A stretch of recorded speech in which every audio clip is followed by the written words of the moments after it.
Iran যুক্তরাষ্ট্রের পাল্টাপাল্টি হামলায় টালমাটাল বিশ্ব। যুদ্ধবিরতি ভেঙে ইরানে তাণ্ডব চালাচ্ছে যুক্তরাষ্ট্র, তবে থেমে নেই ইরানও। মধ্যপ্রাচ্যের দেশে থাকা বিভিন্ন মার্কিন ঘাঁটিতে একের পর এক আঘাত হানছে দেশটি।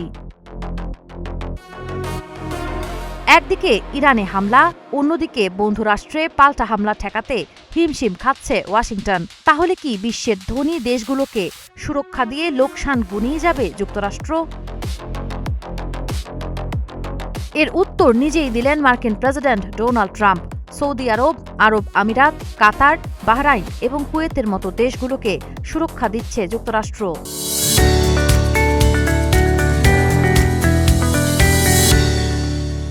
তিনি সাফ জানিয়ে দেন, বিশ্বের 50%-এরও বেশি তেল সরবরাহ এখন মার্কিন নিয়ন্ত্রণে। তাই প্রকৃতপক্ষে এসব দেশের কোনো প্রয়োজন নেই আমেরিকার। তাই এ দেশগুলো থেকে এখন অর্থ ফেরত চান তিনি। বন্ধুত্বের আড়ালে কি তবে চলছে ডলারের হিসাব নিকাশ? এতদিন মিত্র হিসেবে যাদের আগলে রেখেছিল যুক্তরাষ্ট্র, সুরক্ষার দোহাই দিয়ে ট্রাম্পের এই আর্থিক দাবি আন্তর্জাতিক ভূ রাজনীতিতে কতটা প্রভাব ফেলবে সেটি দেখার বিষয়। সাবা খান, নাগরিক প্রতিদিন।